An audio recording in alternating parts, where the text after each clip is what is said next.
नमस्कार विद्यार्थी मित्रांनो, प्रियदर्शी चॅरिटेबल सोसायटीद्वारा संचालित प्रज्ञा प्रबोधिनी करिअर अकॅडमीद्वारे व्हिडिओ लेक्चरच्या माध्यमातून आम्ही तुमचे प्रश्न सोडवण्याचा प्रयत्न करतोय।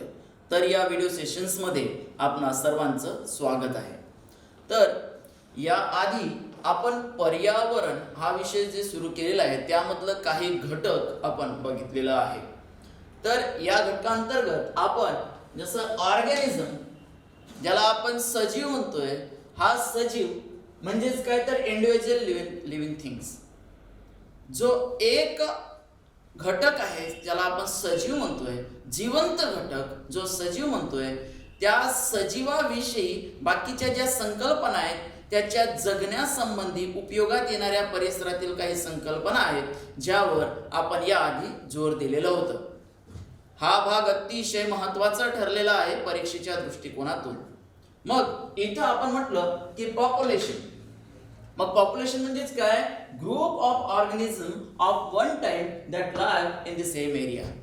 एकक क्षेत्रामध्ये, एखाद्या विशिष्ट क्षेत्रामध्ये विशिष्ट प्रजातीचं असणार संख्या आपण या ठिकाणी पॉप्युलेशन अंतर्गत अभ्यासलेलं होतं। त्यानंतर जसं कम्युनिटी ज्याला आपण समुदाय म्हटलेलं होतं, तर समुदाय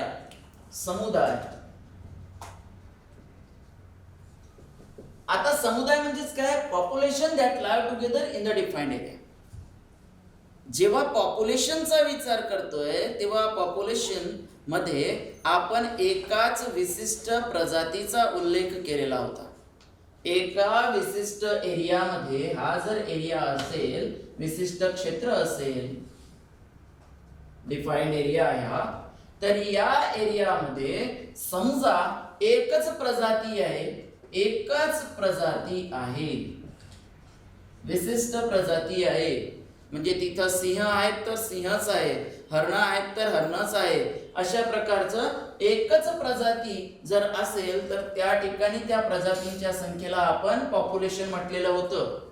तर कम्युनिटी म्हणजेच काय, आता population that live together in a defined area, विविध प्रजाती, आता इथं एकच प्रजाती नाही, या विशिष्ट एरियामध्ये विविध प्रजाती, वेगवेगळे प्रजातीचं असणारं अस्तित्व आणि त्यांची संख्या म्हणजेच आपण या ठिकाणी कम्युनिटी म्हणजे समुदाय असं म्हणतोय। त्यानंतर इकोसिस्टम, आता इकोसिस्टम म्हणजे community and it's non living surroundings, community and it's non living surrounding. मग या ठिकाणी काय म्हटलं, या नॉन लिव्हिंग मध्ये काय येतं, अबॉयटिक। बघा, जेव्हा आपण इकोसिस्टमचा परिसंस्थेचा अभ्यास करतोय तेव्हा आपण असं म्हणतोय की बायोटिक अँड अबॉयटिक, बायोटिक अँड अबॉयटिक, हे जे घटक आहेत दोन्ही जैविक आणि अजैविक, हे दोन्ही घटक ज्या ठिकाणी राहत आहेत त्या ठिकाणच्या परिसराला आपण इकोसिस्टम म्हणतोय, परिसंस्था असं म्हणतोय, परिसंस्था। त्यानंतर बायोस्फियर, आता याला आपण जीवावरण म्हटलं, जीवावरण। मग या ठिकाणी the part of the earth that contains all ecosystems, म्हणजेच आपल्या पृथ्वीवरील असा भाग ज्या ठिकाणी सर्व इकोसिस्टम, सर्व परिसंस्था आलेल्या आहेत त्याला आपण म्हणतोय बायोस्फियर। मग इथं टप्प्याटप्प्याने म्हणायचं झालं तर सर्वात आधी काय येणार आहे, जर आपण व्हेन डायग्राम द्वारे हे सगळं दर्शवायचं म्हटलं तर इथं सर्वात आधी येणार आहे ऑर्गॅनिझम, सजीव। हा जर आपण सजीव म्हटलं या ठिकाणी, हा झालं सजीव, ऑर्गॅनिझम।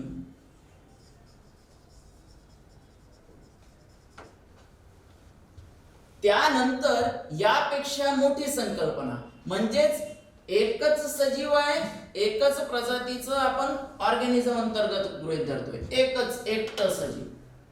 त्यानंतर असे सजीव, मग आता प्रजाती आपण उल्लेखतोय, त्या प्रजातीमध्ये एकक क्षेत्रफळामध्ये, एकक म्हणजे एखाद्या विशिष्ट स्थानामध्ये असणारी सजीवांची संख्या. मग एकच सजीव नाही, अनेक सजीव, परंतु एकाच प्रजातीचे जेव्हा एखाद्या विशिष्ट क्षेत्रामध्ये राहतात तिथं राहणाऱ्यांची जी संख्या आहे ती म्हणजे पॉप्युलेशन मध्ये म्हटलं. मग इथं एकटं सजीव पडलं, मग त्यापेक्षा जास्त अनेक सजीव, परंतु एकाच प्रजातीचे एका विशिष्ट क्षेत्रामध्ये येणारे, या ठिकाणी येईल पॉप्युलेशन. याला म्हणूया पॉप्युलेशन. मग सजीव आणि पॉप्युलेशन मध्ये पॉप्युलेशन ही कन्सेप्ट ऑर्गॅनिझम पेक्षा मोठी येईल, कारण पॉप्युलेशन मध्ये जास्त सजीव आलेले असतात परंतु एकाच प्रजातीचे. आता त्यानंतर कम्युनिटी. आता पॉप्युलेशन मध्ये एकाच प्रकारचे प्रजाती होते, कम्युनिटी मध्ये त्या विशिष्ट एरियामध्ये जास्त प्रमाणचे सजीव म्हणजे जास्त प्रजाती आलेल्या आहेत, म्हणून कम्युनिटी या पद्धतीने आपल्याला दर्शवावं लागेल. हे झाली कम्युनिटी. याला आपण समुदाय म्हणतोय. पॉप्युलेशन जीवसंख्या, सजीव. ओके.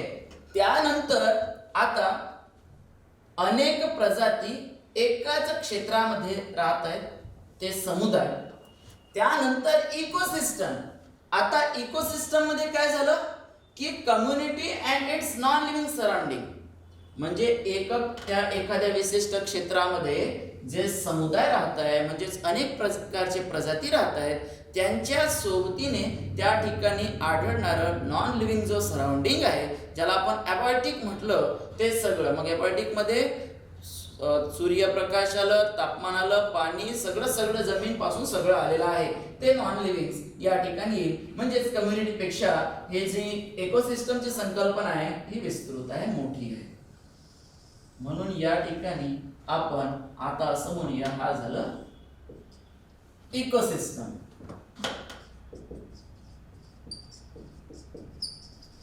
परिसंस्था.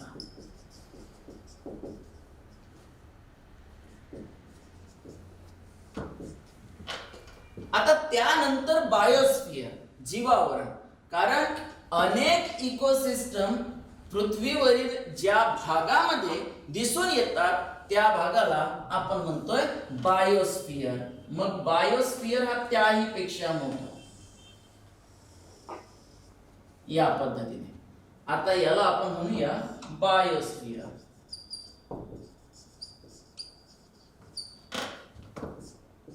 जीवावरण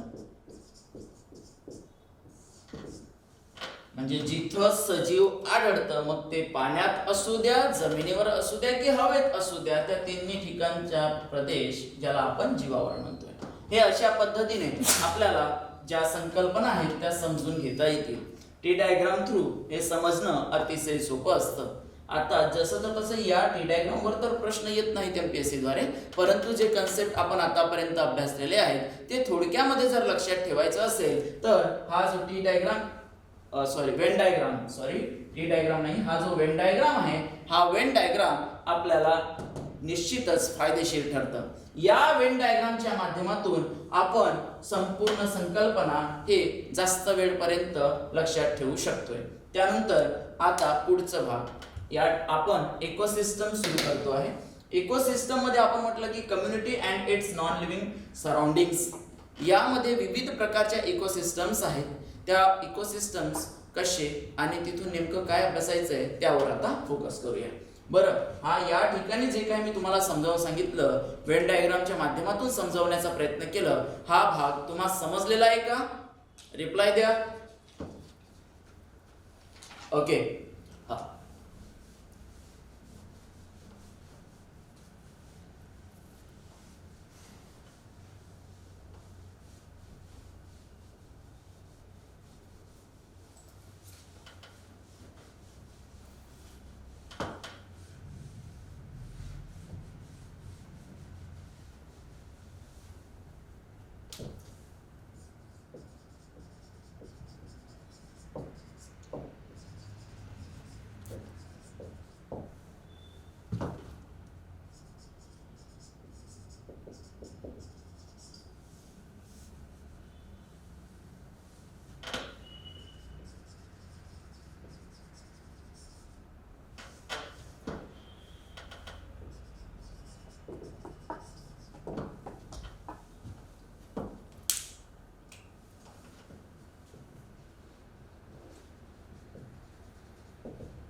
ओके.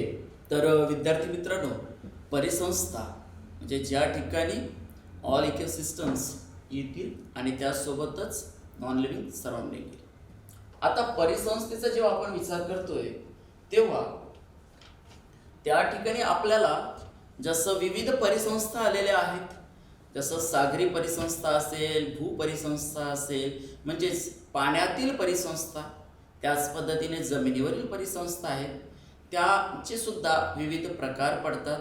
मग ते प्रदेशानुरूप आपण गृहीत धरतोय, म्हणजे जसं उष्णकटिबंधीय असेल किंवा मग शीत प्रदेशीय असेल, असे विविध परिसंस्था या ठिकाणी आपणास बघाव्यास मिळतात. आता त्यामधून जे सागरी परिसंस्थेमध्ये आपल्याला कोरल रीफ्स आढळतात त्यावर फोकस करूया, जे परीक्षेच्या दृष्टिकोनातून खूप महत्त्वाचं आहे. Coral reefs.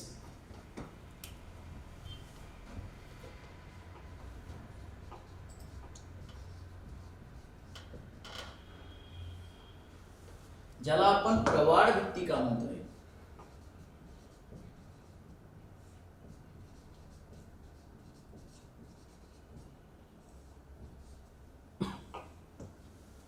तर विद्यार्थी मित्रांनो, आता नेमकं हे जे प्रवाळ म्हणतोय ते प्रवाळ कुठं आढळतात, कशा पद्धतीने ते आपलं जीवनक्रम व्यतीत करतायत, हे आपणास सर्वप्रथम माहीत असणे, ज्ञात असणं गरजेचं आहे.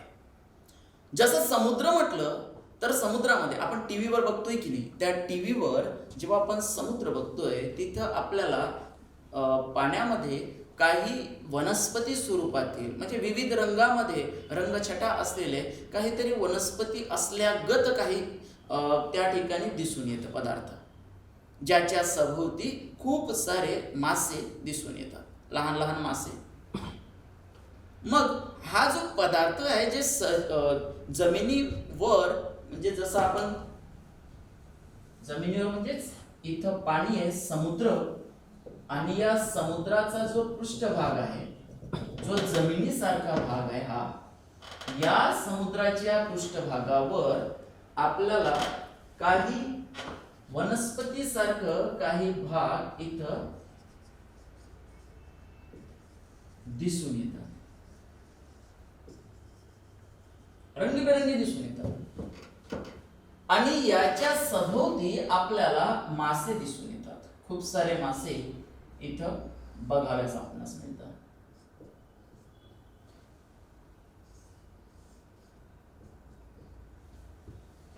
आता हा जो भाग आपण म्हणतोय, हे जे जीव प्रजाती या ठिकाणी आपल्याला दिसून येत आहे, या जीव प्रजातीस आपण कोरल रीफ म्हणजे प्रवाळ भित्तिका म्हणतो. ऍक्च्युली प्रवाळ हे समूहाने राहतात, एकटे राहत नाहीत. आणि प्रवाळ समूहाने राहत असल्यामुळे त्या संपूर्ण समूहाला आपण भित्तिका असं म्हणतोय, प्रवाळांची भित्तिका म्हणजेच प्रवाळ भित्तिका, ज्याला कोरल रीफ्स असा शब्द प्रयोग केला जातो इंग्रजीमध्ये. मग हे जे कोरल्स आहेत, या कोरल्सचा आपणास फायदा काय आहे? सर्वप्रथम जे इकोसिस्टम म्हणतोय सागरी इकोसिस्टम, त्यामध्ये कोरल्सच्या सान्निध्यात असंख्य लहान लहान जीव प्रजाती वावरतात, जगतात. उत्पादकासारखं जेव्हा आपण आता प्लवंग पुढे बघणार आहोत, तर त्या प्लवंगानंतर जर प्रत्यक्षात उत्पादक म्हणून प्लवंग आहेत, त्यानंतर आपण कोरल रीफचा उल्लेख करू शकतो. मग विद्यार्थी मित्रांनो, जसं कोरल रीफ जे बघतो आहे म्हणजेच प्रवाळ भित्तिका जे आपण म्हणतो आहे, हे प्रवाळ भित्तिका हे सजीव तर आहे, ठीक आहे, परंतु ते वनस्पती अंतर्गत येईल की प्राणी अंतर्गत येईल यावर आपल्याला प्रश्न पडू शकतो. म्हणजेच प्रवाळ हे वनस्पती आहेत की प्राणी आहेत? तर निश्चितच विद्यार्थी मित्रांनो, प्रवाळ हे प्राणी आहेत.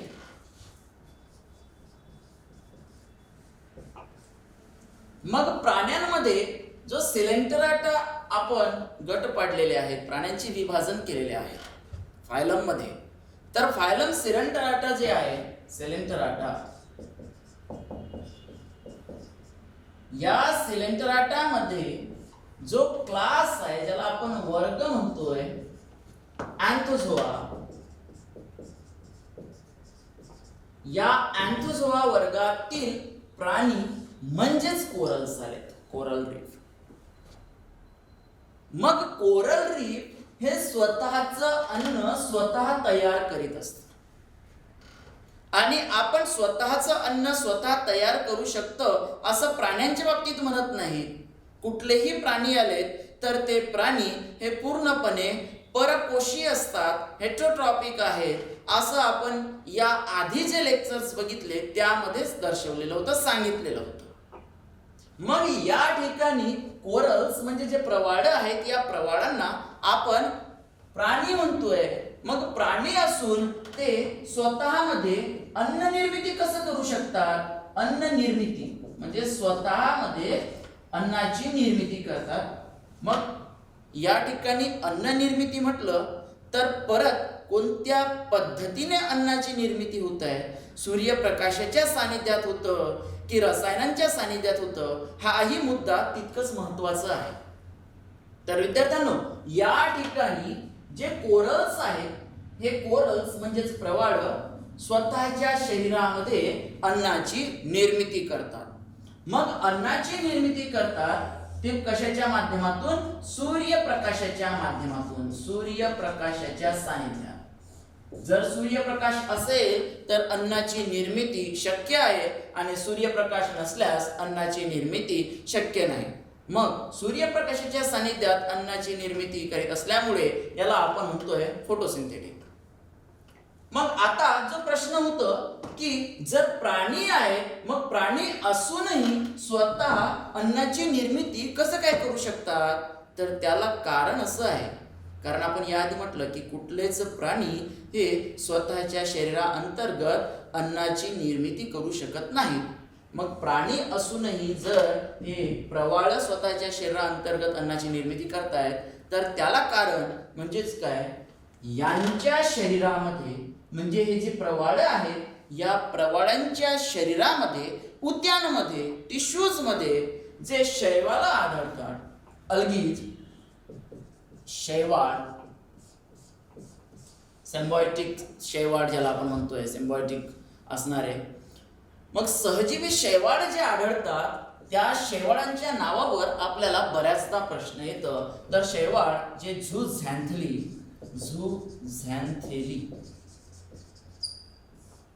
नावाचे शैवाळ आढळतात, हे शैवाळ प्रत्यक्षात सूर्यप्रकाशापासून अन्नाची निर्मिती करतात.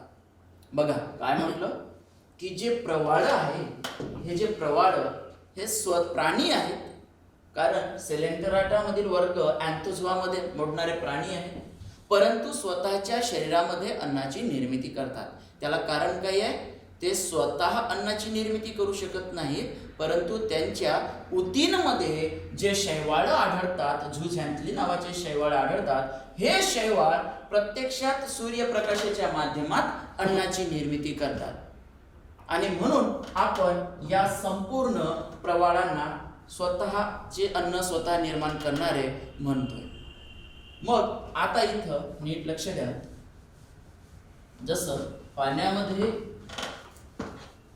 प्रवाळ भित्तिका आढळते, मग प्रवाळ भित्तिका हे नेमकं कुठं आढळतं, कशा पद्धतीनं आढळतं, यावर आपल्याला विचार करणं गरजेचं आहे. जर आपण समुद्रामध्ये गेलोय तर समुद्रामध्ये काही ठिकाणी प्रवाळ आढळतात. मग त्या प्रवाळांमधील जिवंत प्राणी म्हणजे जिवंत प्रवाळ कुठले आणि मृत प्रवाळ कुठले? तर विद्यार्थ्यांनो, जो सर्वात वरचा जिथं प्रवाळ भित्तिका आढळतात त्या प्रवाळ भित्तिकामध्ये जो वरचा भाग आहे त्या वरच्या भागातच असलेले प्रवाळ हे जिवंत असतात. जिवंत म्हणजे सजीव स्वरूपात. आणि त्या खाली आढळणारे प्रवाळ, इथं आढळणारे जे प्रवाळ आहेत ते मृत अवस्थेत असतात, मेलेले असतात. मृत. मग जर प्रश्न आलं की जिवंत प्रवाळ, खालील विधानांवर विचार करा, या स्वरूपाचा जर प्रश्न असेल आणि तिथं म्हटलं असेल की जिवंत असलेले प्रवाळ हे जमिनीच्या पायथ्याशी दिसून येतात किंवा खालच्या स्तरात आढळतात, तर ते बरोबर आहे का चुकीचं आहे? चुकीचं राहील. जर इथं कम्पेअर केलेलं असेल मृत आणि जिवंतच्या बाबतीत तर ते चुकीचं असेल, कारण जिवंत प्रवाळ हे वर आढळतात आणि त्या खाली हे मृत प्रवाळ आढळतात. आता हे मृत का झालेले असतात? कारण या जिवंत प्रवाळांपासून जो कॅल्शियम कार्बोनेट आहे त्या कॅल्शियम कार्बोनेटचे या ठिकाणी साठवणूक केलेली असते. म्हणजे इथून कॅल्शियम कार्बोनेट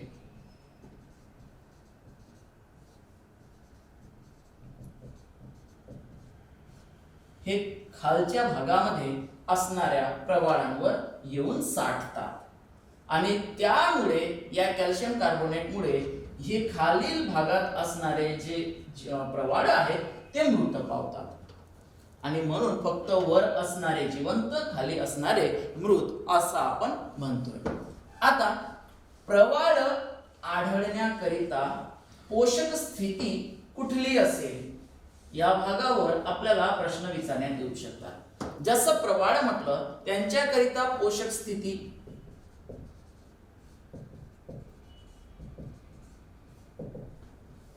अनुकूल स्थिती, यामध्ये सर्वप्रथम आपण बघतो आहे तापमान.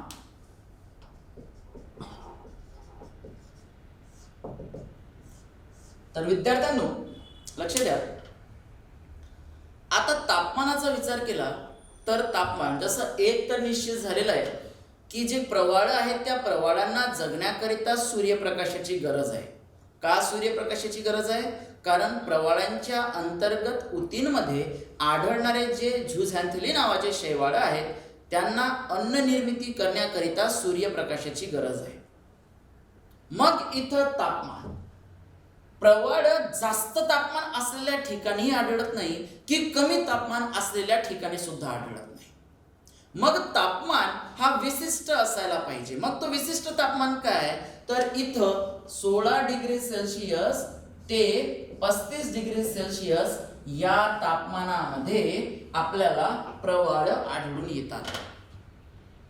मग जास्त पोषक तापमान प्रवाळांच्या वाढीसाठी, विकासासाठी कुठलं असेल तर तो तापमान 23 डिग्री सेल्सिअस ते 25 डिग्री सेल्सिअस हा आहे, ज्याला आपण पोषक तापमान म्हणतो.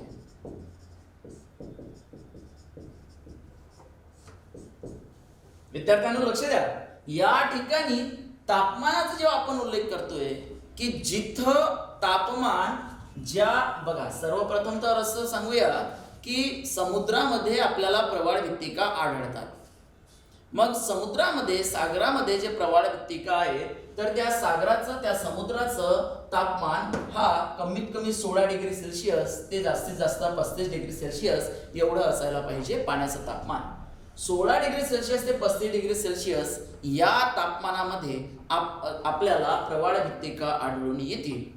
परंतु या प्रवाळ भित्तिकेच्या वाढीसाठी, विकासासाठी, निर्मितीसाठी जो पोषक तापमान आहे तो पोषक तापमान हा 23 डिग्री सेल्सिअस ते 25 डिग्री सेल्सिअस हा आहे.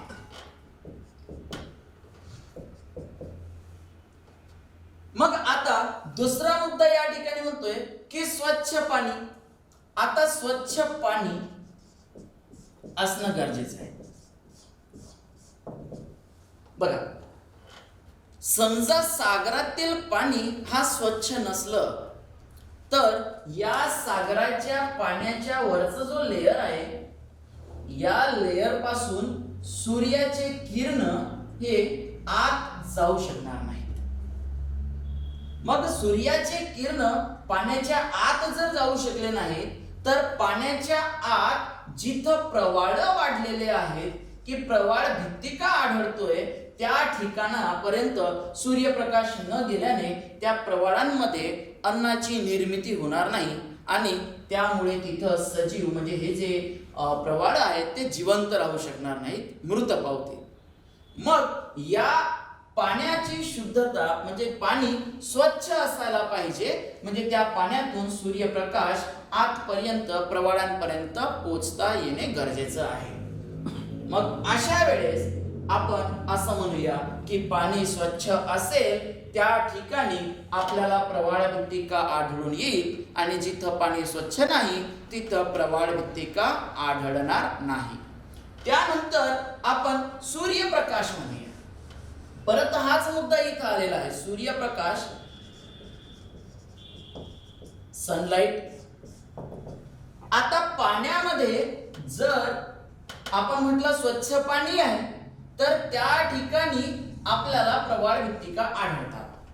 परंतु समुद्राच्या किनाऱ्यावरील भाग आपण जिथं म्हणतोय की जिथं जंगल आहे, वेगवेगळे सुंदरी वन जे आपण म्हणतोय सुंदरबन मध्ये, मग असे वन आणि त्या वनांच्या खाली सुद्धा आपल्याला सागराचं पाणी दिसून येतं. खाड्यांच्या सभोवती आपल्याला झाडं झुडपे दिसून येऊ शकतात. मग अशा झाडांच्या सावलीमध्ये पाणी तर आहे, पाणी स्वच्छही आहे. तिथलं तापमान हा 16 डिग्री सेल्सिअस ते 35 डिग्री सेल्सिअसच्या दरम्यानचाही आहे. परिस्थिती सगळी जसं आपण आतापर्यंत म्हटलं की तापमान 16 ते 35 डिग्री सेल्सिअस असायला पाहिजे, तोही तिथं आहे. स्वच्छ पाणी असायला पाहिजे, स्वच्छ पाणी आहे. परंतु या झाडाची जी सावली आहे ती सावली या पाण्यामध्ये आलेली आहे. मग या झाडाच्या सावलीमुळे सूर्यप्रकाश प्रत्यक्षात या पाण्यात पोहोचू शकत नाही, जरी पाणी स्वच्छ असलं तरी. मग अशा ठिकाणी प्रवाळ आढळणार नाही. मग इथं सूर्यप्रकाश का बरं गरजेचा आहे? कारण प्रवाळांची वाढ, प्रवाळांमध्ये जी निर्मिती आहे अन्नाची, ती या ठिकाणी सूर्यप्रकाशाच्या सानिध्यातच होतं आणि म्हणून सूर्यप्रकाशाची गरज आहे. मग अशा ठिकाण हवंय जिथं सूर्यप्रकाश येत असेल. सूर्यप्रकाश आढळणाऱ्या म्हणजेच सूर्यप्रकाश पोचू शकणाऱ्या भागातच आपल्याला प्रवाळ भित्तिका आढळू शकतात. त्यानंतर खोलीचा आपण विचार करतो आहे. जसं खोली म्हटलं तर समुद्रातील खोली बघा, आपण जसं जसं समुद्रामध्ये जातोय तसं तसं समुद्राची खोली वाढत जातं. ते 11,000 मीटर 11,000 मीटर एवढ्या खोलीपर्यंत आपण अनुभवू शकतो मरीना ट्रेंच. मग एवढं खोल समुद्र आहे, मग एवढ्या खोलीपर्यंत प्रवाळ भित्तिका आढळणार काय? तर निश्चितच नाही, एवढ्या खोलीपर्यंत आढळू शकत नाही. मग का आढळू शकत नाही? कारण एवढ्या जास्त खोलीपर्यंत सूर्यप्रकाश पोहोचू शकत नाही. मग सूर्यप्रकाश कुठपर्यंत पोहोचू शकतं? तर हा जो समुद्र आहे या समुद्रामध्ये जास्तीत जास्त 70 मीटर हा समुद्र आहे. तर या समुद्रामध्ये जो 70 मीटर आपण म्हणूया, या 70 मीटरच्या खोलीपर्यंत सूर्यप्रकाश पोहोचू शकतं. मग समुद्राची खोली 70 मीटर, जास्तीत जास्त 70 मीटर, आणि या 70 मीटर खोलीपर्यंतच आपल्याला प्रवाळ भित्तिका आढळू शकेल. परंतु या ठिकाणी परत एक कंडिशन अशी आहे की 70 मीटर खोलीपर्यंत आपल्याला एखादा जमिनीचा भाग म्हणजे पृष्ठभाग या ठिकाणी असणं गरजेचं आहे. जर या ठिकाणी जमिनीचा पृष्ठभाग असेल आणि या जमिनीच्या पृष्ठभागावर मग समुद्राचं पाणी असेल आणि त्या दरम्यानची खोली ही जास्तीत जास्त 70 मीटर असेल, तर मग इथं आपल्याला प्रवाळांची वाढ झालेली दिसून येईल. प्रवाळ दिसून येणार 70 मीटर खोलीपर्यंत. मग आपण असं म्हणूया की जो तापमान आहे तो 16 डिग्री सेल्सिअस ते 35 डिग्री सेल्सिअस या दरम्यान असायला पाहिजे, तर प्रवाळ आढळणार. परंतु प्रवाळांच्या वाढीसाठी, विकासासाठी पोषक किंवा अनुकूल तापमान हा 23 डिग्री सेल्सिअस ते 25 डिग्री सेल्सिअस हा असतं. त्यानंतर म्हटलं की जर पाणी स्वच्छ असेल तरच त्या ठिकाणी आपल्याला प्रवाळ आढळतील. त्यानंतर म्हटलं की पाण्यामध्ये सूर्यप्रकाश पोचणं गरजेचं आहे. म्हणजे सूर्यप्रकाश असेल किंवा पोचत असेल अशाच ठिकाणी पाण्यामध्ये आपल्याला प्रवाळ भित्तिका आढळतील. त्यानंतर म्हटलं खोली, तर जास्तीत जास्त त्या सागरी पात्राची की समुद्राची खोली 70 मीटर असेल अशाच ठिकाणी आपल्याला प्रवाळ भित्तिका आढळतात. त्यानंतर स्थिर क्षारता, क्षारता स्थिर असावी.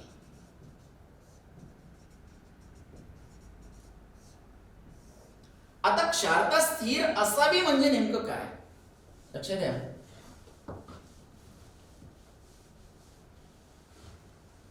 समुद्र म्हटलं, जसं हा समुद्र आहे, हा जमिनीचा भाग,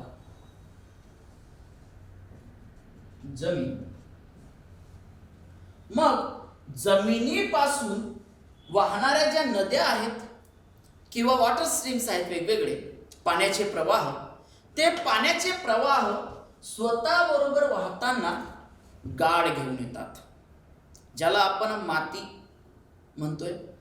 माती आणि काही वाळू, दगडधोंडे हे स्वतः बरोबर घेऊन येतात, सेडिमेंट्स घेऊन येतात. सरळ सरळ आपण त्याला गाळ म्हणतोय.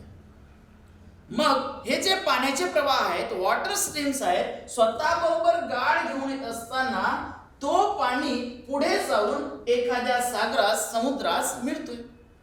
मग त्या ज्या ठिकाणी ते प्रवाह मिळत आहेत तो भाग ज्याला आपण खाडी म्हणतोय.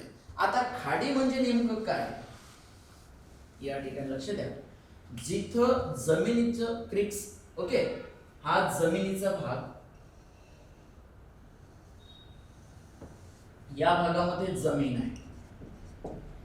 इथं ही आली नदी, ही आहे नदी, आणि हा झाला समुद्र.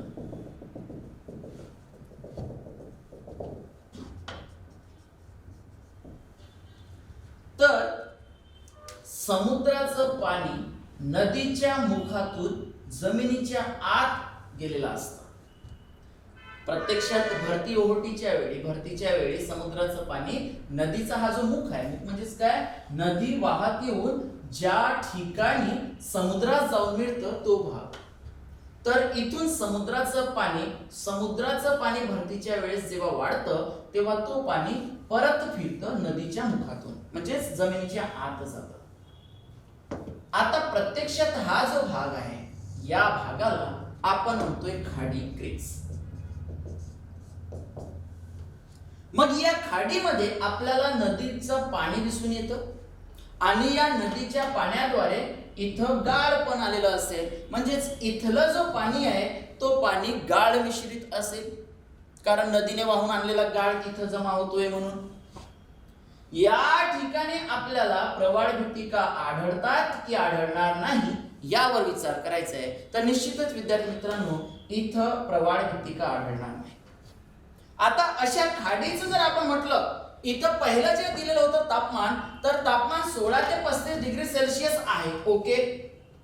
त्यानंतर स्वच्छ पाणी आहे इथं, तर या बाबतीत हे लागू होत नाही, कारण तिथलं पाणी हा स्वच्छ नसेल, कारण त्या ठिकाणी गाळ मिश्रित आहे, माती मिश्रित आहे. म्हणजे इथलं जो पाणी आहे तो पाणी थोडंसं म्हणजे माती मिश्रित असल्यामुळे स्वच्छ म्हणता येणार नाही.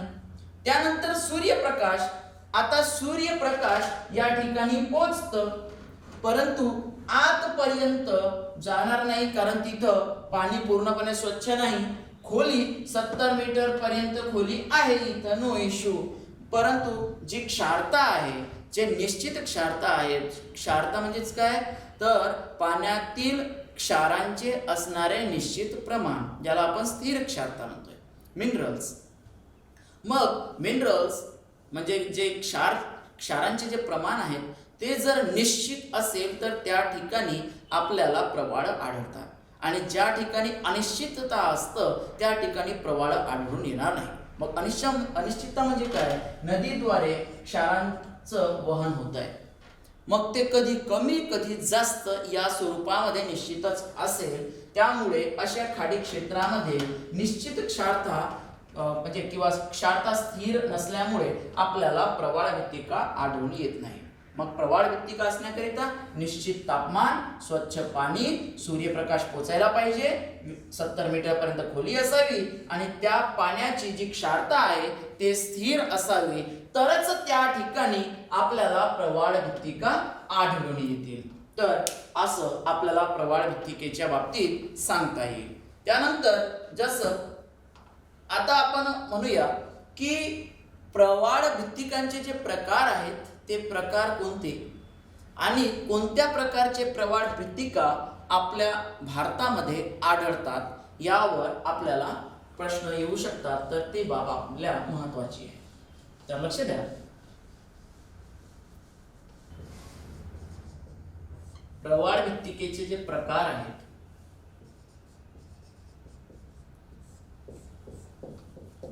यामध्ये भारतात आढळणारे प्रकार म्हणून आपण भारतातील प्रवाळ भित्तिकांचे प्रकार म्हणूया. इथं सर्वप्रथम आपल्याला फ्रिंजिंग,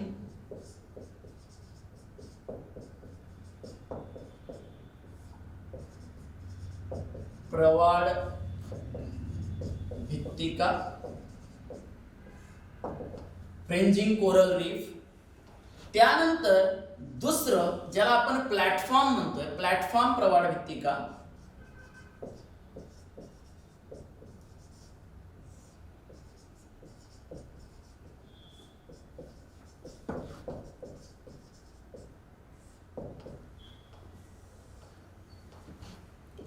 आणि तिसरं ॲटॉल प्रवाळ भित्तिका.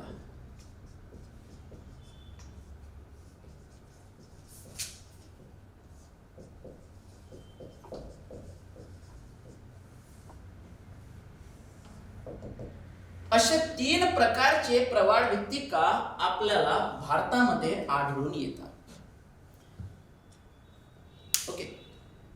आता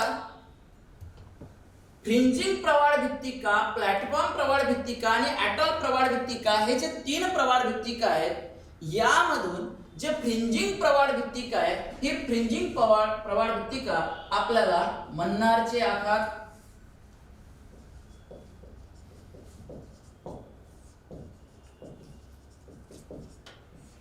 पावकची सामुद्रधुनी,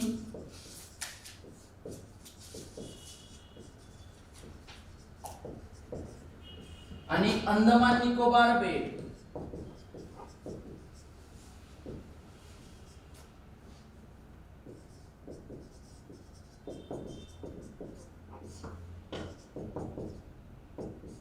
यामध्ये आढळतात. बघा, फ्रिंजिंग प्रवाळ भित्तिका हे मन्नारचे आखात, पाकची सामुद्रधुनी आणि अंदमान निकोबार बेट. जसं आपण भारताचा नकाशा बघतो म्हटलं समजण्याकरिता काढतोय त्यामध्ये निश्चितच काही चुका आढळतील. फक्त समजावं म्हणून मी एक डायग्राम काढला. तर या ठिकाणी जसं हा श्रीलंकेचा भाग, इथं आपले बेटे आहेत अंदमान निकोबार. तर जसं मन्नारचे आखात की पाकची सामुद्रधुनी हे इथं आपल्याला फ्रिंजिंग प्रवाळ भित्तिका आढळतं. त्यानंतर अंदमान निकोबार बेट म्हणजे या ठिकाणी आपल्याला प्रवाळ भित्तिका आढळतात, ते फ्रिंजिंग प्रवाळ भित्तिका. ती काय आहे त्या आधी आपण हे जे प्रकार आहेत हे प्रकार कुठं कुठं आढळतात ते समजून घेऊ. मग प्रत्यक्षात फ्रिंजिंग प्रवाळ भित्तिका कशी, प्लॅटफॉर्म कशी की ॲटॉल प्रवाळ भित्तिका कशी हे आपल्या लक्षात येईल. दुसरं प्लॅटफॉर्म प्रवाळ भित्तिका. आता प्लॅटफॉर्म प्रवाळ भित्तिका हे जे कच्छचे आखात आहे, कच्छचे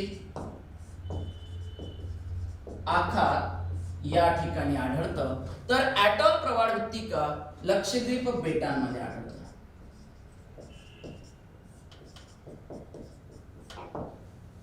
आपण भारतातील प्रवाळ भित्तिका अभ्यासतो आहे.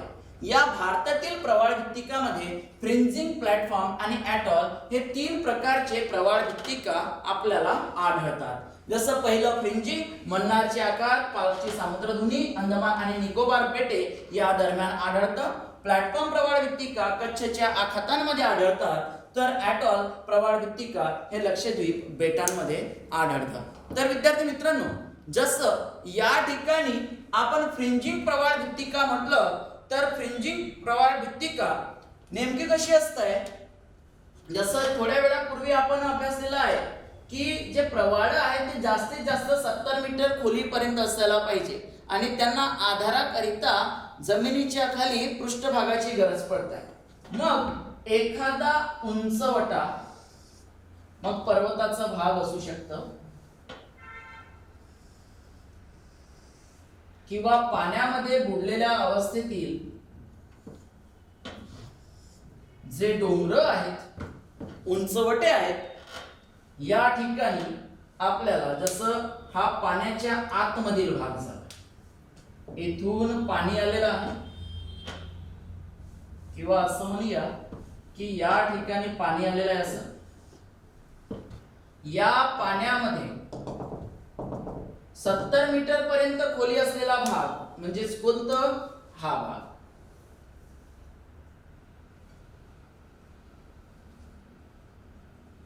या ठिकाणी आपल्याला प्रवाळ वाढलेले दिसून येतात.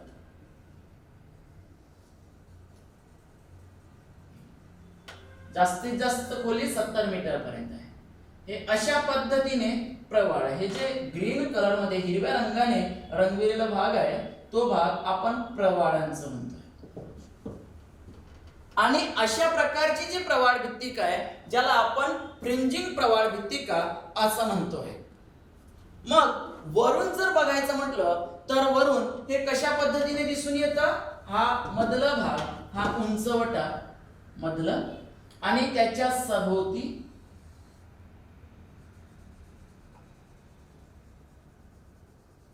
प्रवाळ, हे या पद्धतीने आपल्याला दिसून येतं. एक प्रकारचे लगुन्स या ठिकाणी तयार झालेले असतात. इथं लगुन्स म्हणजेच काय, तर जास्त खोली नसलेला समुद्रातील तलाव. हा समुद्रातील तलावासारखा भाग आहे, कारण या पूर्ण भाग याच्या सभोवती असं रिंग सारखं भाग आपण या ठिकाणी म्हणतोय. वरून जर बघितलं तर इथं सभोवती पूर्ण प्रवाळ दिसून येतील.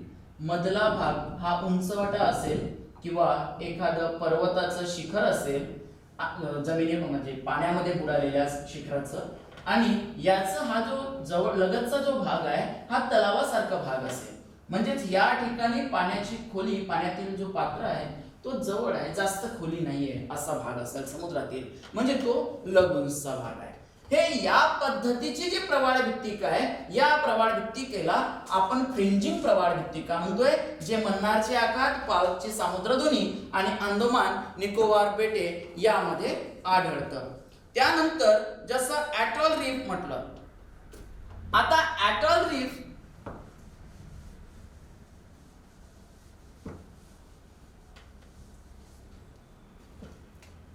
ॲटॉल रीफ, आता ॲटॉल रीफ सुद्धा बघा, कुठल्याही प्रवाळांना पाण्याच्या आतमध्ये आधाराची गरज असतं, बेस पाहिजे. जसं इथं उंचवटा आहे, ओके, इथं वर पाणी आलेलं आहे, मग या पाण्यामध्ये जे रीफ्स आहेत ते रीफ्स असे वाढून येतात.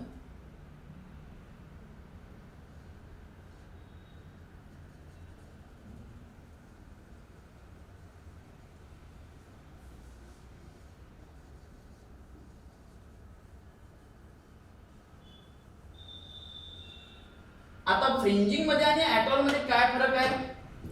फ्रिंजिंग मध्ये हा जो उंचवटा होतो, या उंचवट्यावर आपल्याला रीफ म्हणजे ॲटॉल रीफ,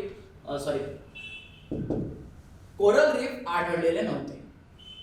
उंचवटा होतं त्यावर कोरल रीफ आपल्याला आढळलेले नव्हते. ॲटॉल रीफ मध्ये काय होत आहे, या उंचवट्यावर सुद्धा पाणी असल्यामुळे उंचवट्यावर आपल्याला कोरल रीफ आढळतं आणि हा स्ट्रक्चर असं असतं. या पद्धतीची जी प्रवाळ भित्तिका आहे, या प्रवाळ भित्तिकेला आपण म्हणतोय ॲटॉल रीफ. इथं लगुन्स तर असू शकतात काही ठिकाणी, परंतु बऱ्याच ॲटॉल रीफ मध्ये लगुन्स हे खूप कमी प्रमाणात आढळतात.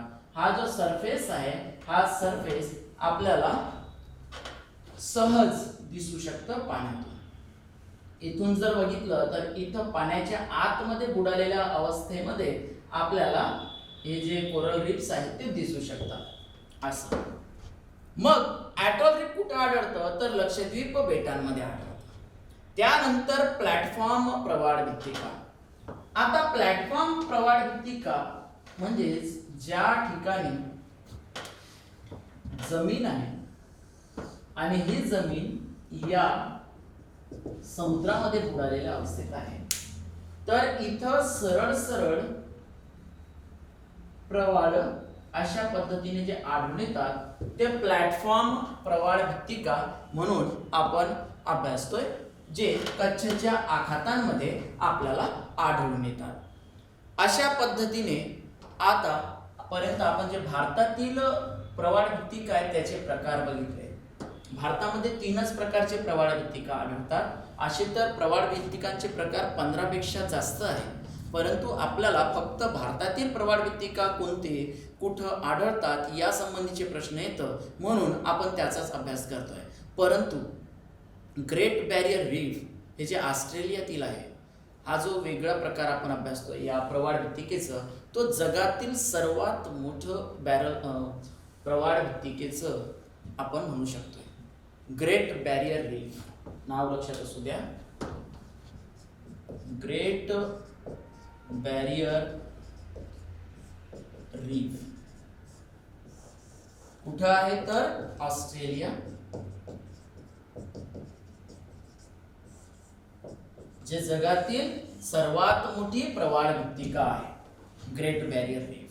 तर या ठिकाणी विद्यार्थी मित्रांनो, अशा पद्धतीने आपण प्रवाळ भित्तिका काय, कुठं हे अभ्यासलेलं आहे। तर आजचा भाग तुम्हा सर्वांना समजलेला आहे का? सांगा, रिप्लाय द्या। ओके, त्यानंतर आपण कोरल ब्लीचिंग ही संकल्पना समजून घेऊ, जी प्रवाळ भित्तिकांच्याच संबंधीची संकल्पना आहे।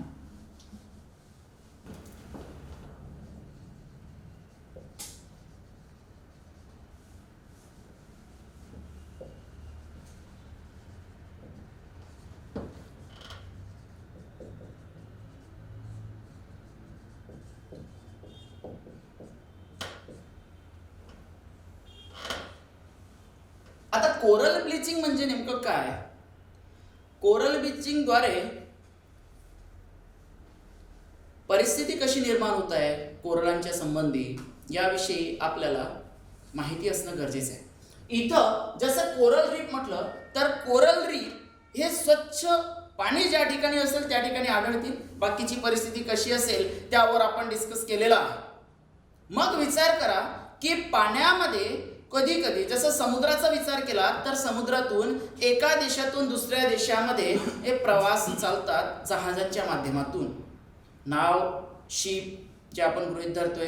काही लहान जे नावं आहेत ते नावं घेऊन जे मासेमारी करणारे व्यवसाय आहेत ते व्यवसाय चालतात। अशा विविध व्यवसायांच्या माध्यमातून किंवा वाहतुकीच्या माध्यमातून या पाण्याच्या वर काही कचरा जमा होतोय। त्याच पद्धतीने पाण्यामध्ये त्या जे आपण रासायनिक पदार्थ म्हणतोय त्या रासायनिक पदार्थांची सुद्धा काही ठिकाणी जास्त प्रमाणात अवाजवी प्रमाणामध्ये आपण असं साठं आढळतं। जहाजं जात आहेत तर त्यांच्यापासून जे बाहेर पडणारं तेल आहे तो तेल या पाण्यांवर साठलेल्या स्वरूपात आढळतं। मग अशा पाण्यामध्ये लक्ष द्या, अशा पाण्यामध्ये आपल्याला स्वच्छतेचा अभाव थोडंसं आढळून येईल। मग जिथं ऑलरेडी कोरल्स आढळतात अशा ठिकाणी असं पाणी किंवा ज्याला आपण म्हणतोय की धुळीचे कण, माती मिश्रित पाणी येऊन मिसळलं, तेल आलं तर तो सगळं कुठं जाऊन चिकटेल तर जे कोरल्स असतात त्या कोरलच्या शरीरावर जाऊन चिकटेल।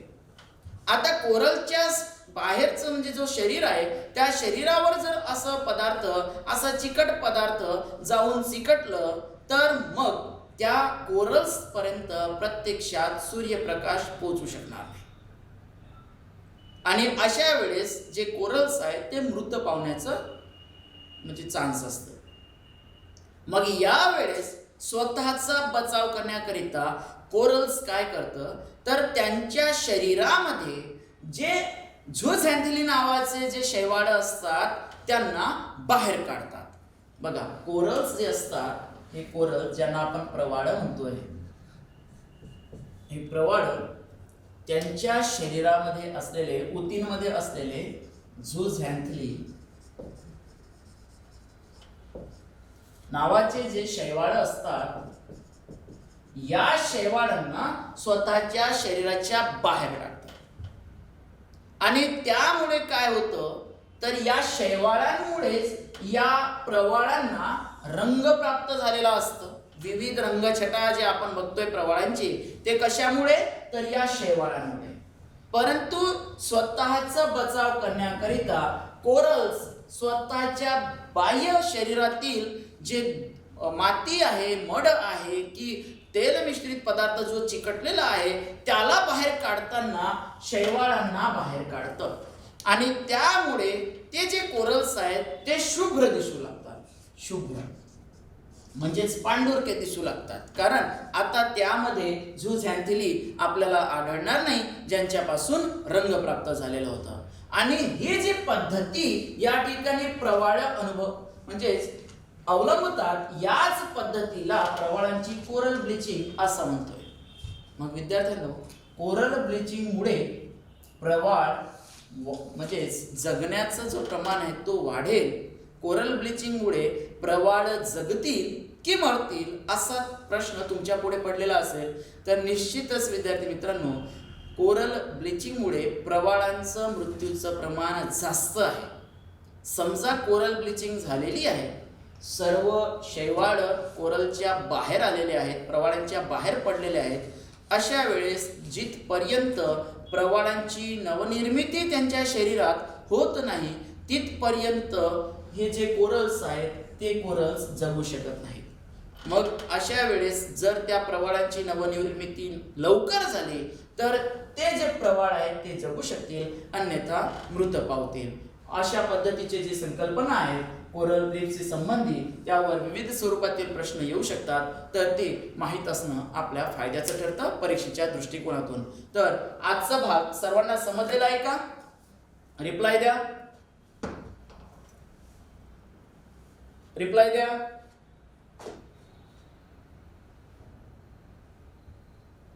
ओके, तर आज आपण या ठिकाणी थांबतोय. धन्यवाद.